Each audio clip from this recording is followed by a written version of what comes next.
नमस्कार साथियों। न रुकना है न थकना है, बस मेहनत करके लक्ष्य को पाना है। इसी उद्देश्य और मोटिवेशन के साथ हम लोग बात कर रहे हैं राजस्थान समसामयिकी की।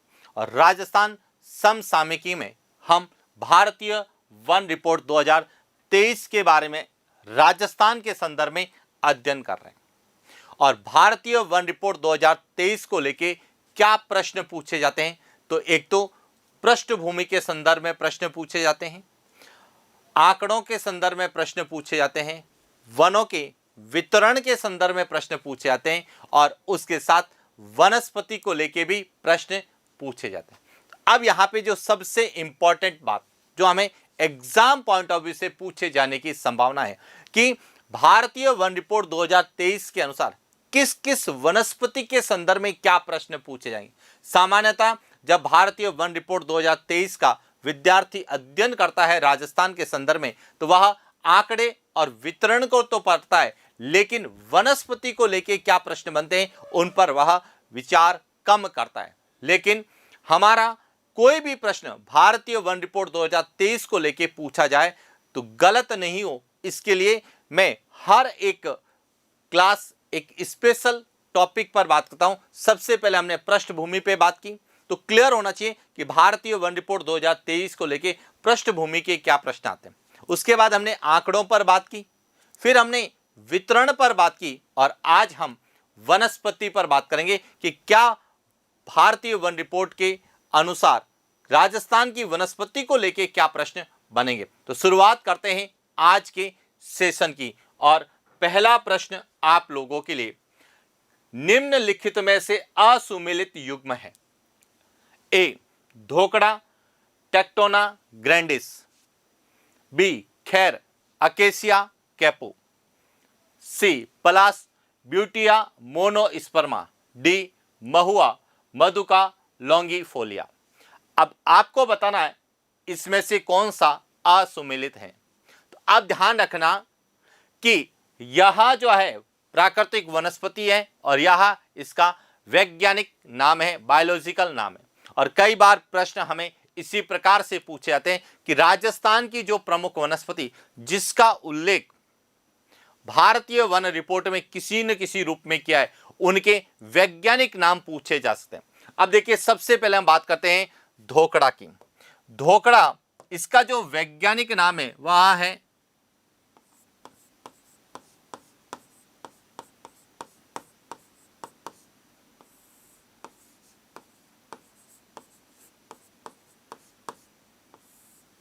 एनोजिस पंडुला।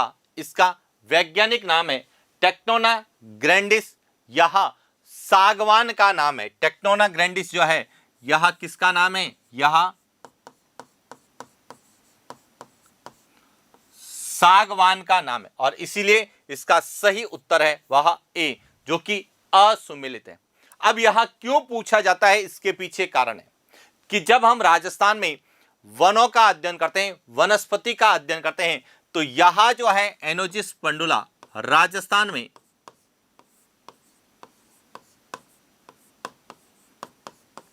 सर्वाधिक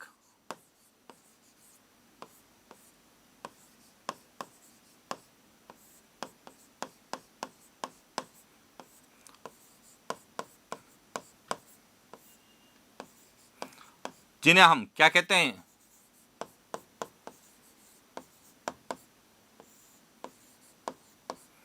धोकड़ा वन के रूप में जानते हैं। और इसीलिए धोकड़ा वन को डायरेक्ट भी पूछा जा सकता है या उसके साथ साथ जो है वृक्ष के संदर्भ में या उसके वैज्ञानिक नाम को लेके पूछा। और इसीलिए हमने उन वनस्पति का वैज्ञानिक नाम पूछा है जो हमें एग्जाम पॉइंट ऑफ व्यू से पूछे।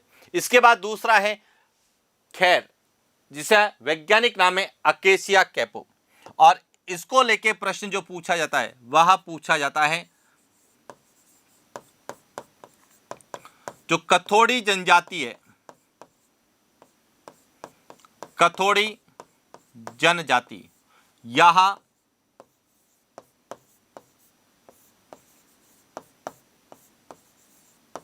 खैर की जो छाल होती है उससे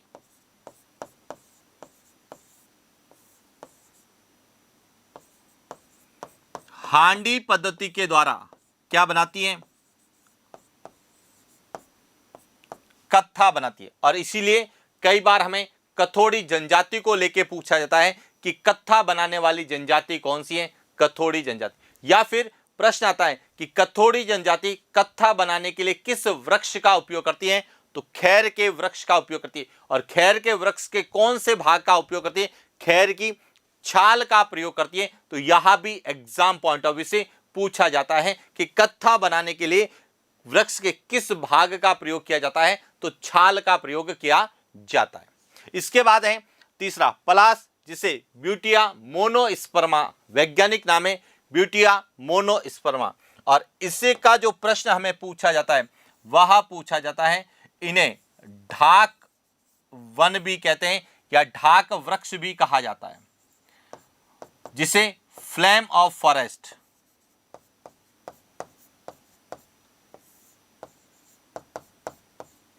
फ्लेम ऑफ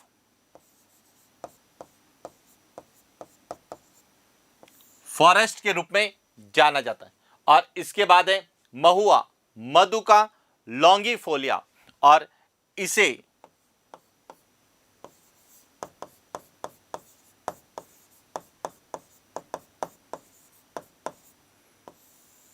आदिवासियों का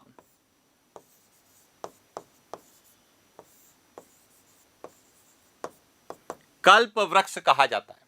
और यह भी प्रश्न कई बार एग्जाम में आता है कि आदिवासियों का कल्प वृक्ष किसे कहते हैं? महुआ को कहा जाता है। क्यों? क्योंकि आदिवासी जनजातियां, विशेष रूप से दक्षिण अरावली में निवास करने वाली आदिवासी जनजातियां, वह महुए के जो पौधा होता है उससे देसी शराब का उत्पादन करते हैं, जिसे स्थानीय भाषा में मोकड़ी कहा जाता है, और अपनी आजीविका यापन करते हैं। इसीलिए मधुका लॉन्गिफोलिया, महुआ को आदिवासियों का कल्प वृक्ष कहा जाता है। तो ये ध्यान रखना, जब आप राजस्थान की वनस्पति का अध्ययन करें तो सबसे पहले वनस्पति कौन सी है और उसका वैज्ञानिक नाम क्या है। जैसे खिजड़ी है तो प्रोसिपिस सिनेरेरिया है, रोहिड़ा टेकुमेला एंडुलेटा है। तो इस प्रकार से जो राजस्थान की वनस्पति है, जिसमें राजस्थान का राज्य वृक्ष भी है, राजस्थान के राज्य पुष्प भी है, उसके अलावा तेंदू भी है, सागवान भी है, बांस भी है।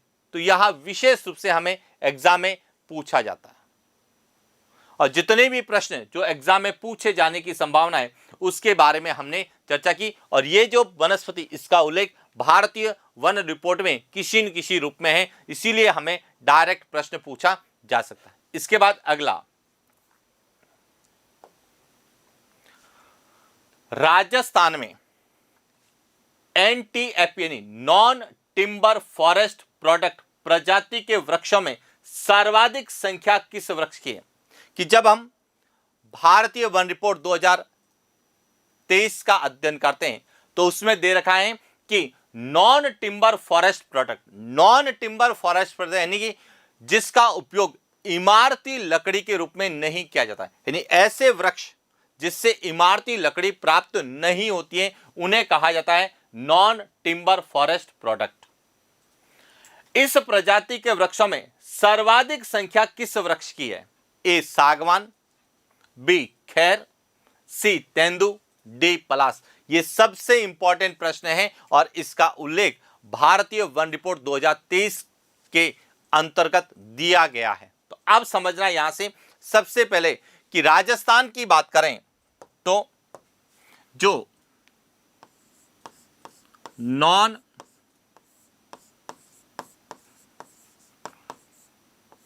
टिम्बर फॉरेस्ट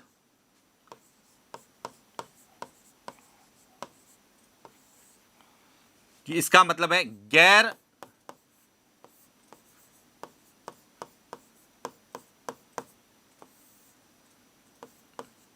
इमारती लकड़ी वाले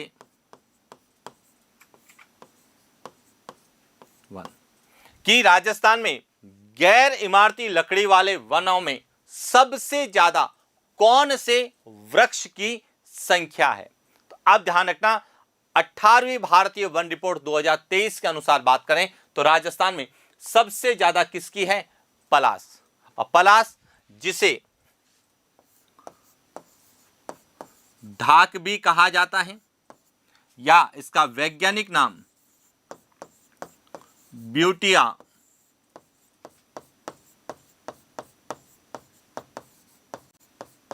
मोनोस्पर्मा है, और इसे ही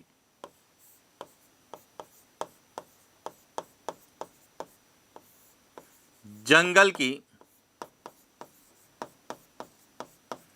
ज्वाला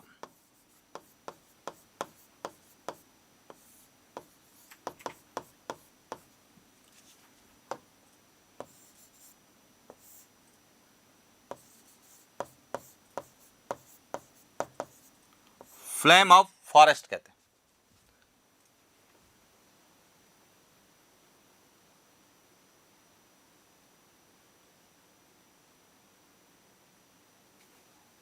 क्लियर हो गया? तो यह ध्यान रखना सबसे इंपॉर्टेंट है कि यह जो है संख्या सबसे ज्यादा किसकी है? पलाश की।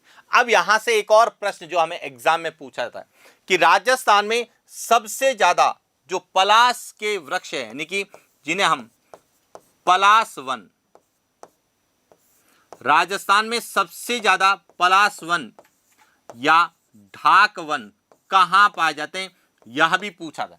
यहां पर पूछा गया है कि वृक्षों में सबसे ज्यादा किसकी है? पलाश। लेकिन प्रश्न आता है कि राजस्थान में सबसे ज्यादा पलाश वन कहां पाए जाते हैं? तो राजस्थान में सबसे ज्यादा पलाश वन कहां मिलेंगे आपको?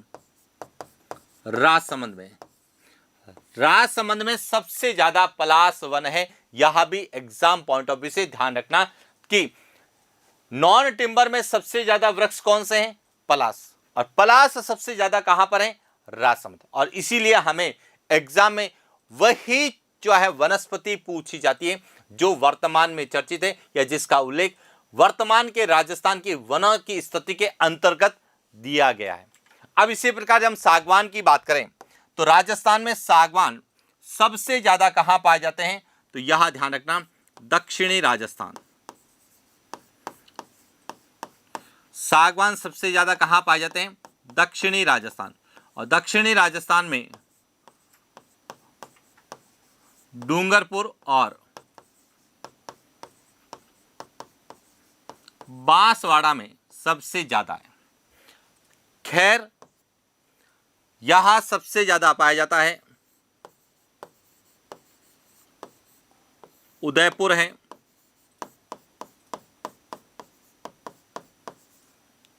चित्तौड़गढ़ है, कोटा है, इन जिलों में। तेंदू की बात करें तो यहां उदयपुर में,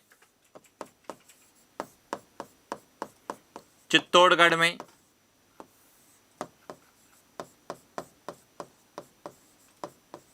भीलवाड़ा, इन जिलों में सबसे ज्यादा पाया जाता है। अब ध्यान रखना, तेंदू को लेकर विशेष रूप से प्रश्न पूछा जाता है। क्या पूछा जाता है कि जो तेंदू है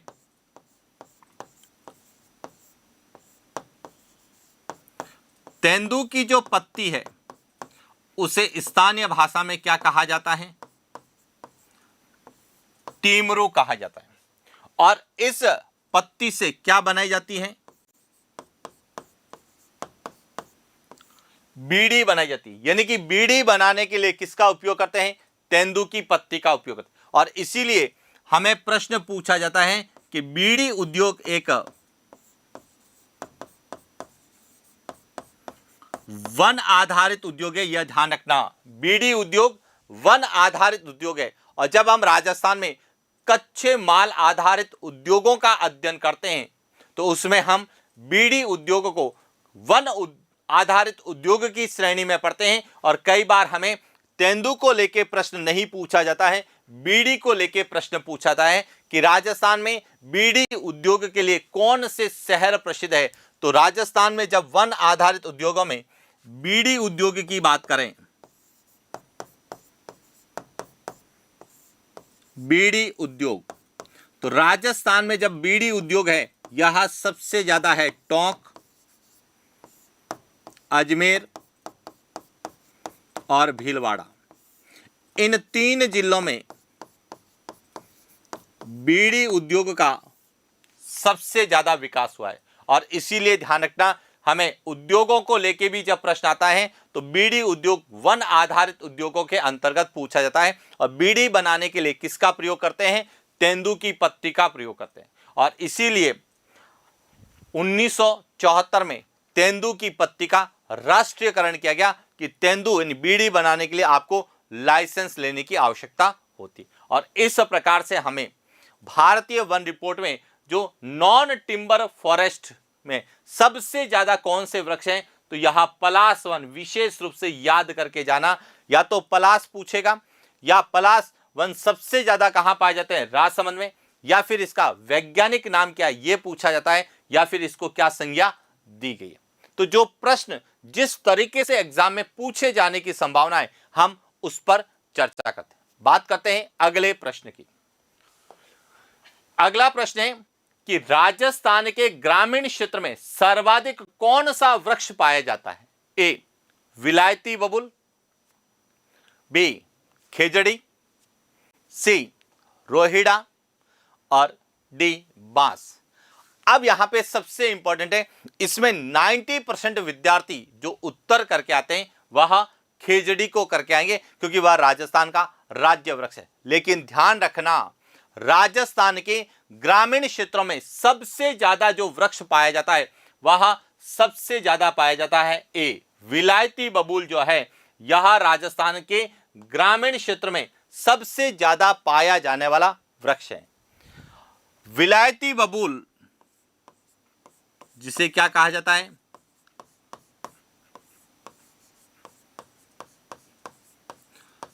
जूली फ्लोरा, यह राजस्थान के ग्रामीण क्षेत्रों में सबसे ज्यादा पाया जाता है। और वर्तमान में विलायती बबूल का प्रयोग करके विद्युत ऊर्जा का उत्पादन किया जाता है, जिसे बायोमास कहते हैं। और यहीं से प्रश्न यहां से पूछा जाता है कि विलायती बबूल जूली फ्लोरा जो है, वर्तमान में सबसे ज्यादा बायोमास, राजस्थान में सबसे ज्यादा बायोमास जो कि क्या है? गैर परंपरागत ऊर्जा संसाधन है। गैर परंपरागत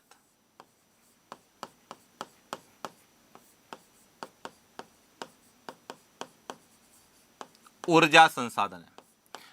बायोमास बनाने के लिए सबसे ज्यादा किसका प्रयोग किया जाता है? एक तो सरसों की तूड़ी, और दूसरा किसका प्रयोग किया जाता है?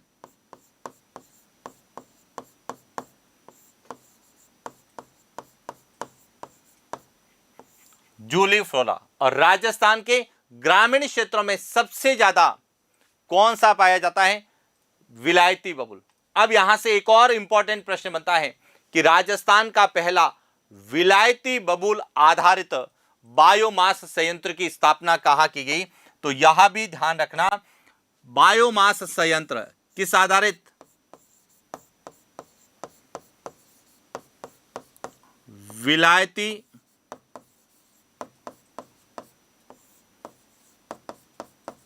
विलायती बबूल आधारित राजस्थान के पहले बायोमास संयंत्र की स्थापना कहां की गई? तो यह ध्यान रखना, अजमेर में की गई। कहां की गई? अजमेर में। तो राजस्थान के ग्रामीण क्षेत्रों में सबसे ज्यादा कौन सा पाया जाता है? विलायती बबूल पाया, जिसे जूली फ्लोरा कहते हैं। और इसका उपयोग किसके लिए किया जाता है? बायोमास में किया जाता है। और बायोमास आधारित यानी विलायती बबूल आधारित बायोमास संयंत्र सबसे पहले कहां लगाया गया? अजमेर में लगाया गया। एक तो इस तरह से। अब इसके बाद दूसरा खेजड़ी,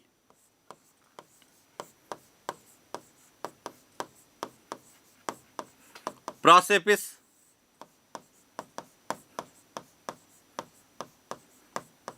सिनेरेरिया, जो कि राजस्थान का क्या है? राज्य वृक्ष।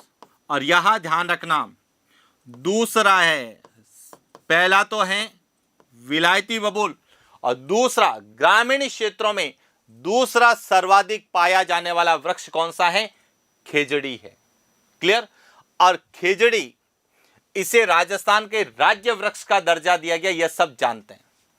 कब दिया गया है यहां आपको कमेंट करके बताना है कि खेजड़ी वृक्ष को राजस्थान के राज्य वृक्ष के रूप में दर्जा कब दिया गया। अब हाल ही में आपने सुना होगा कि खेजड़ी का जो फल है, इसका जो फल क्या कहलाता है? इसका फल सांगरी कहलाता है। क्या कहलाता है? इसका फल सांगरी, जिसे हाल ही में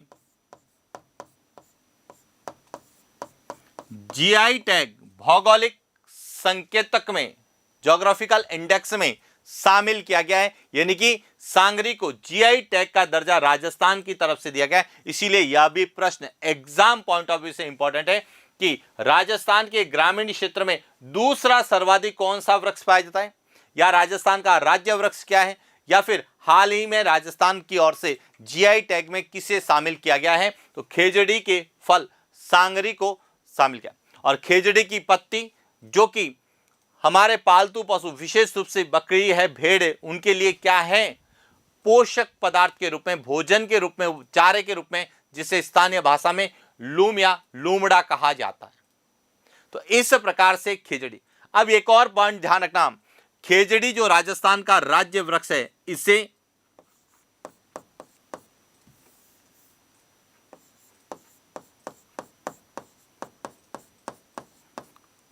रेगिस्तान का कल्प वृक्ष भी कहते हैं। यहां ध्यान रखना, इसे क्या कहते हैं? रेगिस्तान का कल्प वृक्ष। और रेगिस्तान का कल्प वृक्ष क्यों कहते हैं? क्योंकि मरुस्थलीकरण को रोकने में,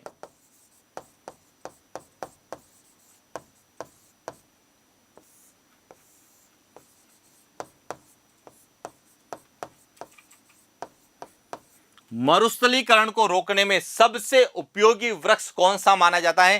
खेजड़ी माना जाता है। और इसीलिए मरुस्थली वृक्षकरण को रोकने के लिए 1991 में एक ऑपरेशन चलाया गया, जिसे कहा गया ऑपरेशन खेजड़ा। तो ऑपरेशन जो खेजड़ा है, इसको लेके भी प्रश्न। और अभी हाल ही में सबसे इंपॉर्टेंट बात जो आपने पढ़ी होगी, समाचार पत्र पत्रिकाओं के माध्यम से सुनी होगी, कि इस खेजड़ी जो वृक्ष है, इस खेजड़ी के वृक्ष के संरक्षण के लिए, खेजड़ी के वृक्ष को बचाने के लिए अमृता देवी विश्नोई,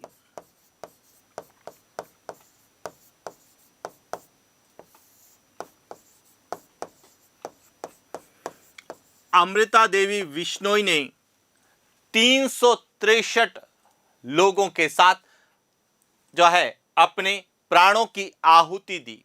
और इसीलिए अब राजस्थान के विद्यार्थियों को, जो प्राइमरी एजुकेशन में हैं, उन विद्यार्थियों को अमृता देवी विश्नोई के त्याग की और पर्यावरण संरक्षण के प्रति उनकी जो है भूमिका रही है, या पर्यावरण संरक्षण के लिए उन्होंने जो कार्य किया है, या उनके जो त्याग की जो वीर गाथा है, उस गाथा को अब विद्यार्थियों को उनके शैक्षणिक स्तर पर, यानी कि उनकी शैक्षणिक पाठ्य पुस्तकों में भी पढ़ाया जाएगा। ऐसा अभी हाल ही में आपने जो है समाचार पत्र पत्रिकाओं के माध्यम से सुना होगा कि अमृता देवी विश्नोई की जो बलिदान की गाथा है, उसको हमारे जो है शैक्षणिक पुस्तकों में शामिल किया है। और इसीलिए जो चीज वर्तमान में करंट में चर्चित है, इसीलिए मैंने आपसे कहा मैं राजस्थान समसामयिकी पढ़ा रहा हूं, लेकिन मंथ या डेट वाली नहीं, जो एग्जाम पॉइंट ऑफ व्यू से पूछी जा रही है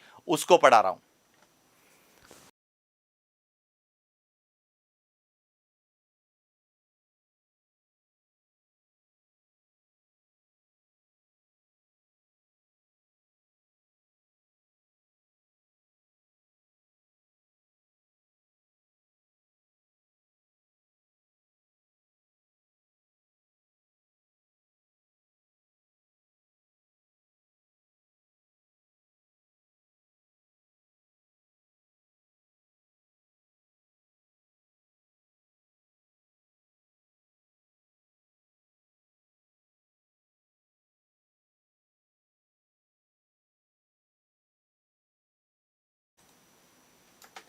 तो इस प्रकार से जो है ये ध्यान रखना हमें क्या पूछा जा रहा है, हम पढ़ क्या रहे हैं। इसके बाद आता है रोहिड़ा।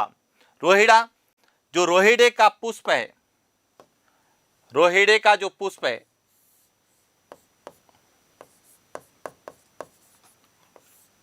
राज्य पुष्प का दर्जा दिया गया। और रोहिड़े को क्या कहा जाता है?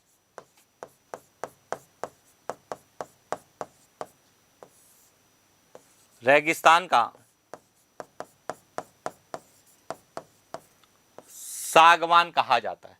तो इस प्रकार से जो वनस्पति जो हमें एग्जाम में पूछी जाने की संभावना है, जो वर्तमान में चर्चित है, उसको लेके क्या प्रश्न किस प्रकार से पूछे जाएंगे उसके बारे में चर्चा की। इसके बाद अगला प्रश्न, राजस्थान के अभिलेखित वन क्षेत्र में सर्वाधिक पाई जाने वाली वृक्ष की प्रजाति है। ए धोक, बी खेजड़ी, सी सालर, डी अर्जुन। अब ध्यान रखना इसका सही उत्तर क्या है, वह है धोक। अब क्यों है? क्योंकि जब हम राजस्थान में अभिलेखित वन का अध्ययन करते हैं तो राजस्थान में अभिलेखित वन में सर्वाधिक जो वन है उन्हें कहा जाता है मिश्रित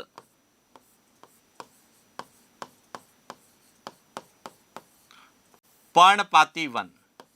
और मिश्रित पर्णपाती वन में मुख्य जो वृक्ष है वह कौन सा है? धोक वृक्ष है। और इसीलिए हम कहते हैं कि राजस्थान में सबसे ज्यादा कौन सा वन पाया जाता है? तो धोकड़ा वन पाया जाता है। तो यह ध्यान रखना कि अभिलेखित वन क्षेत्र में सबसे ज्यादा कौन सी वनस्पति पाई जाती है? तो धोक वृक्ष सबसे ज्यादा। जबकि नॉन टिम्बर फॉरेस्ट प्रोडक्ट में सबसे ज्यादा कौन सा है? पलास। और ग्रामीण क्षेत्रों में सबसे ज्यादा क्या पाया जाता है? विलायती बबूल। तो प्रश्न की लैंग्वेज को पढ़कर हमें उत्तर देना है, रटे रटाए उत्तर नहीं देना है। धोकड़ा कब होगा? जब राजस्थान में अभिलेखित वन क्षेत्र में सबसे ज्यादा पाई जाने वाली प्रजाति कौन सी है? तो कौन सी है? धोकड़ा। और धोक जिसे का वैज्ञानिक नाम क्या है? एनोजिस पंडुला।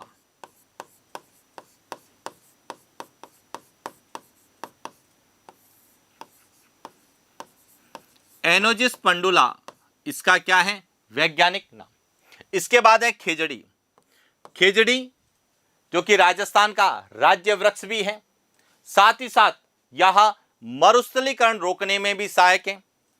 तीसरा और सबसे इंपॉर्टेंट, इसे राजस्थान का कल्प वृक्ष भी कहते हैं और राजस्थान का गौरव भी कहते हैं, यह ध्यान रखना।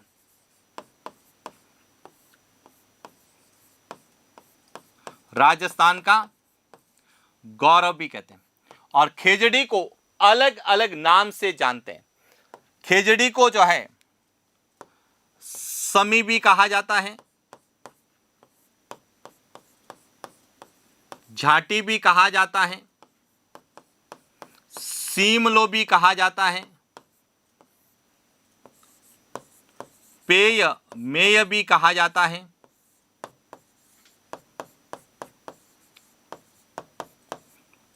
छोकड़ो भी कहा जाता है।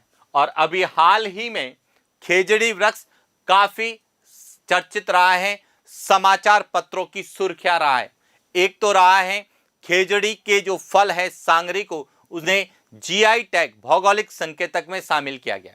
दूसरा, खेजड़ी के संरक्षण के लिए, खेजड़ी को बचाने के लिए अपने प्राणों की आहुति देने वाली अमृता देवी विश्नोई की वीर गाथा को हाल ही में हमारे शैक्षणिक जो पाठ्य पुस्तकें हैं उनमें भी शामिल किया गया है और इसीलिए यह हमें एग्जाम पॉइंट ऑफ व्यू से पूछा जा सकता है। इसके बाद है सालर। सालर जो है यहां सबसे ज्यादा उदयपुर में पाए जाते हैं, जिन्हें हम सालर वन कहते हैं। यह भी आपसे पूछा जा सकता है कि सालर वन सबसे ज्यादा कहां। अब यहां ध्यान रखना, खेजड़ी के वृक्ष सबसे ज्यादा पाए जाते हैं शेखावाटी प्रदेश में। यह ध्यान रखना, खेजड़ी के वृक्ष सबसे ज्यादा कहां पाए जाते हैं? क्षेत्र पूछा जाता है तो शेखावाटी प्रदेश, लेकिन डिस्ट्रिक्ट पूछा जाता है तो सबसे ज्यादा कहां पाए जाते हैं? नागौर में पाए जाते हैं। सालर वन सबसे ज्यादा कहां पाए जाते हैं? उदयपुर में। और उसके बाद है अर्जुन। अर्जुन के वृक्ष राजस्थान में सबसे ज्यादा झालावाड़ में। कहां पर है? राजस्थान में अर्जुन के वृक्ष सबसे ज्यादा कहां है? झालावाड़ में। लेकिन अर्जुन के वृक्ष, इसका उपयोग किसके लिए किया जाता है? इस पर रेशम के कीड़े, किस किस्म के? टसर किस्म के रेशम के कीड़े पाले जाते हैं और इसीलिए रेशम उत्पादन को बढ़ावा देने के लिए राजस्थान में टसर कार्यक्रम भी चलाया गया। और राजस्थान में टसर कार्यक्रम कहां चलाया गया? उदयपुर,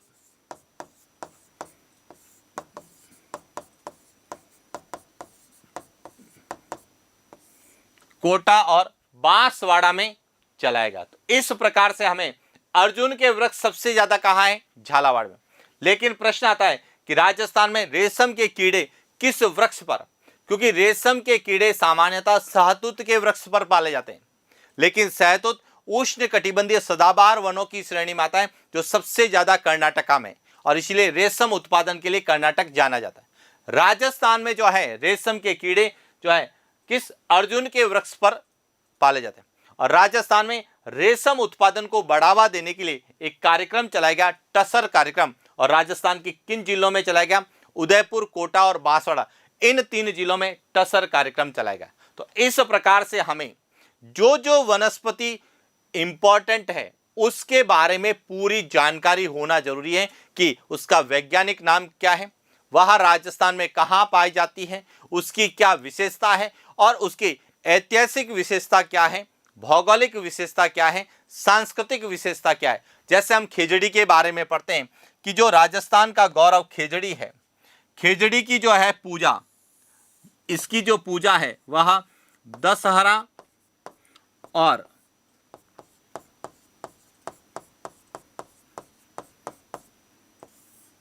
जन्माष्टमी, इन 2 पर्व पर की जाती है।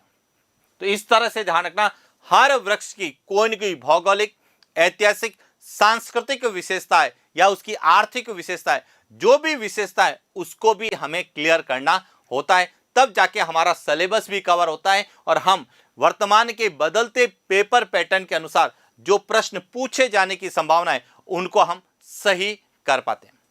हमने कहा कि खेजड़ी के जो फल है, इस सांगरी को हाल ही में जीआई टैग में शामिल किया गया है।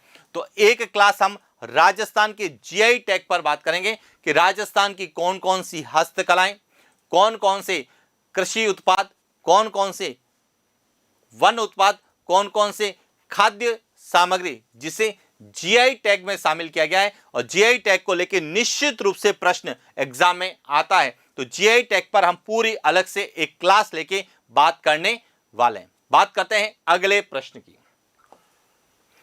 अगला है कि राजस्थान के अभिलेखित वन क्षेत्र में पाई जाने वाली प्रमुख आक्रामक प्रजाति है।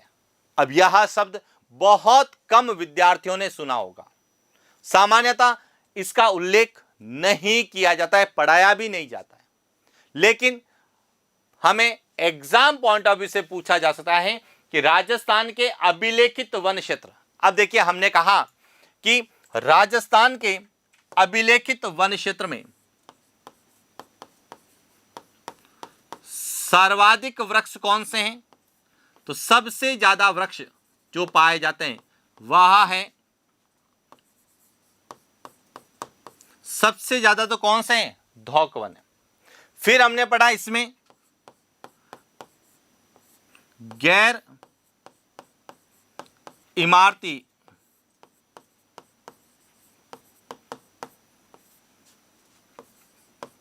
लकड़ी वाले वृक्ष जो सबसे ज्यादा पाए जाते हैं, तो हमने कहा पलास। पलास सर्वाधिक गैर इमारत। फिर हमने पढ़ा सर्वाधिक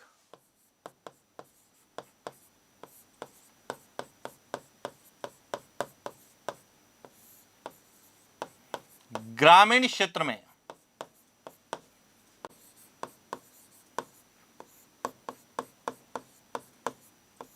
पाए जाने वाले वृक्ष, इसमें पहला नाम आता है विलायती बबूल,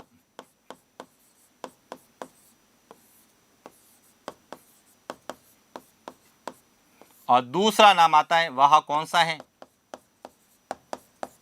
पहला विलायती बबूल है और दूसरा, लेकिन प्रश्न है कि प्रमुख आक्रामक प्रजाति है ए सेनातोरा, बी लेंटाना कैमेरा, सी अकेसिया कैपू, डी ब्यूटिया मोनोस्पर्मा। तो अब ध्यान रखना, यहां पर आक्रामक प्रजाति का मतलब है कि जो जंगली प्रजाति। अब समझना यहां से, इसका सही उत्तर है वह है सेनातोरा। इसका सही उत्तर क्या है? वह है ए सेनातोरा। यह एक उष्ण कटिबंधीय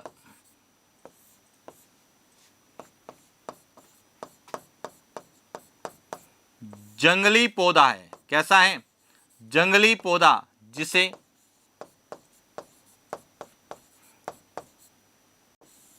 खरपतवार के रूप में माना जाता है, और इसके बारे में कहा जाता है कि यह जो है, यह सबसे ज्यादा पाई जाने वाली आक्रामक प्रजाति है सेनातोरा, जिसे स्थानीय भाषा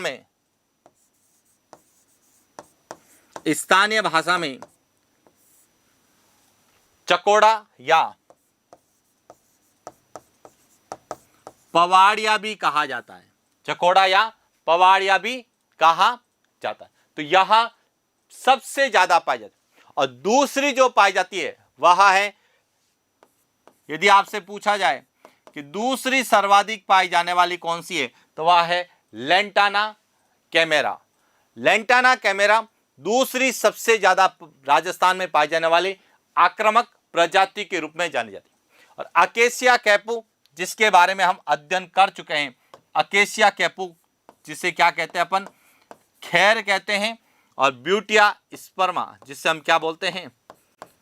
पलाश कहते हैं। तो इस प्रकार से राजस्थान की वह वनस्पति जो हाल ही में चर्चित रही है, या फिर भारतीय वन रिपोर्ट या राजस्थान के अभिलेखित वन क्षेत्र में ज्यादा पाई जाती है, उसको लेके जो प्रश्न पूछे जाने की संभावना है, उनके बारे में हमने चर्चा की। इसके बाद अगला प्रश्न, भारतीय वन रिपोर्ट 2023 के अनुसार राजस्थान में सर्वाधिक वन पाए जाते हैं। ए मानसूनी पतझड़ वन, बी उत्तरी शुष्क मिश्रित पर्णपाती वन, सी शुष्क सागवान वन, डी मरुस्थलीय वन। अब एक एक पॉइंट ध्यान रखना। जब हम बात करते हैं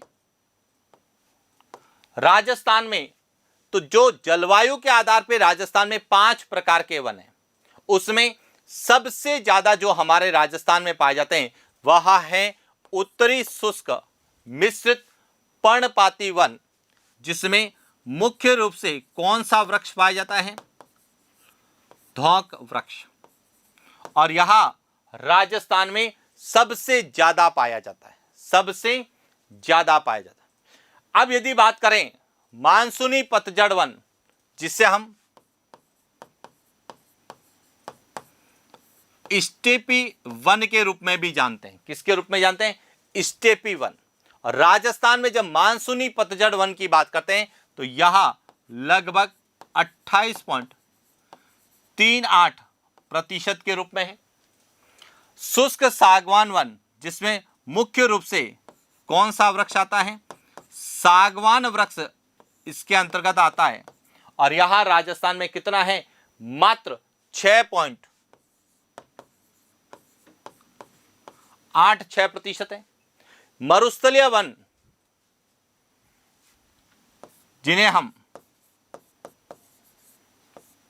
शुष्क वन या जीरोफाइट्स वनस्पति के रूप में जानते हैं, यह राजस्थान में लगभग कितना है? 6.26% है। और इसके बाद जो है वह है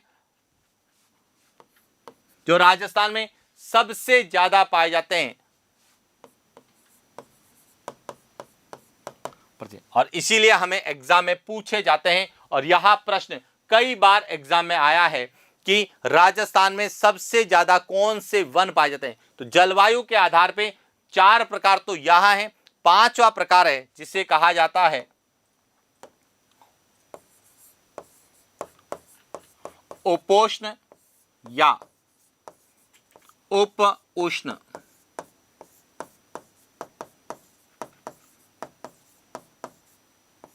सदाबहार वन, यह मात्र 0.39% है और यह सबसे ज्यादा पाए जाते हैं माउंट आबू के अंतर्गत पाए जाते हैं, जिसका प्रश्न RS 2021 के अंतर्गत प्री में पूछा गया था कि राजस्थान में उप उष्ण सदाबहार वन पाए जाते हैं। तो सिरोही उसका सही उत्तर था, सिरोही था जो माउंट आबू में पाए जाते हैं। तो इस प्रकार से हमें भारतीय वन रिपोर्ट 2023 को लेके राजस्थान के संदर्भ में जो वनस्पति पूछी जाने की संभावना है उसके बारे में हमने चर्चा की। और शायद यह सेशन आपको बहुत अच्छा लगा होगा। क्यों? क्योंकि हमने भारतीय वन रिपोर्ट 2023 जो राजस्थान के संदर्भ में अध्ययन किया है उसमें पृष्ठभूमि को लेके क्या प्रश्न बन सकते हैं, आंकड़ों को लेके क्या प्रश्न बन सकते हैं, वितरण को लेके क्या प्रश्न बन सकते हैं और वनस्पति को लेके क्या प्रश्न बन सकते हैं, उनके बारे में हमने चर्चा की। क्योंकि कई विद्यार्थी कमेंट्स कर रहे थे कि सर रिपोर्ट को एक ही क्लास में पूरा कर दीजिए। रिपोर्ट एक क्लास में पूरा होते तो आपको सिर्फ और सिर्फ आंकड़े पता होते, प्रश्न कैसे पूछे जाते ये पता नहीं होते। दूसरा, कई विद्यार्थी कमेंट्स कर रहे थे कि सर जो आप पढ़ा रहे हैं उसको और अच्छे से पढ़ाएं, नियमित पढ़ाएं, इसको बंद ना करें। तो निश्चित रूप से मैं इन क्लासों को बंद नहीं करने वाला हूं। मैं नियमित रूप से एग्जाम ओरिएंटेड जो टॉपिक है वो पढ़ाने वाला हूं, चाहे वह 4th ग्रेड है, चाहे वह वीडियो है, चाहे वह पटवार है, चाहे वह 1st ग्रेड है, चाहे 2nd ग्रेड है, चाहे असिस्टेंट प्रोफेसर है। हर एग्जाम में राजस्थान के भूगोल के अंतर्गत प्राकृतिक वनस्पति है। अब प्राकृतिक वनस्पति में क्या पढ़ना है यह हमें तय करना है कि क्या क्या पूछा जाएगा। और सामान्यतः जो पेपर बन रहे हैं वह सब करंट आधारित पेपर बन रहे हैं। तो जो करंट के टॉपिक हैं जो चर्चित है, जैसे मैंने खेजड़ी वृक्ष के बारे में चर्चा की, जीआई टैग के बारे में चर्चा की, तो जो भी चीज चर्चित है उसको लेके जो प्रश्न बनेगा उन सभी टॉपिक को मैं करवाने वाला हूं। लेकिन मैं बहुत आराम से पढ़ाता हूं, सिस्टमेटिक पढ़ाता हूं। केवल मैराथन क्लास लेने से या फिर कोर्स पूरा करने से या फिर केवल आंकड़े याद करने से सिलेक्शन होता तो अब तक कोई बेरोजगार नहीं रहता, सबका सिलेक्शन हो चुका होता। क्यों? क्योंकि कई विद्यार्थी ऐसे हैं जिन्होंने सभी आंकड़े रट रखे हैं, कई विद्यार्थी ऐसे हैं जिन्होंने 10-10 बार कोर्स पूरा कर रखा है, और कई विद्यार्थी ऐसे भी हैं जो निरंतर तैयारी कर रहे हैं लेकिन प्रश्नों की प्रकृति नहीं समझने के कारण असफल हो रहे हैं। तो मैं नहीं चाहता कि विद्यार्थी जल्दबाजी करें, मैं नहीं चाहता विद्यार्थी केवल रटन पद्धति का प्रयोग करें, और मैं नहीं चाहता कि विद्यार्थी सिर्फ कोर्स पूरा करने पर ध्यान दें।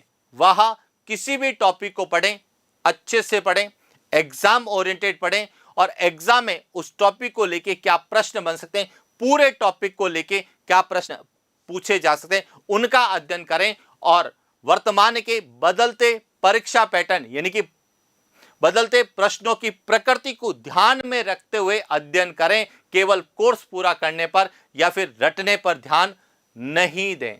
क्यों? क्योंकि जिस तरह से पेपर बन रहे हैं, जिस तरह से पेपर का जो है स्ट्रक्चर तैयार किया जा रहा है, कहीं न कहीं विद्यार्थियों को टॉपिक के बारे में उसके कॉन्सेप्ट, उसके फैक्ट और उसकी पूरी जानकारी को लेके प्रश्न पूछे जानते हैं। तो इसीलिए मैं उसी प्रकार से पढ़ाऊंगा जिस तरीके से परीक्षा में प्रश्न पूछे जाने की संभावना है। तो आज के लिए इतना ही, मिलते हैं नेक्स्ट क्लास। Thank you.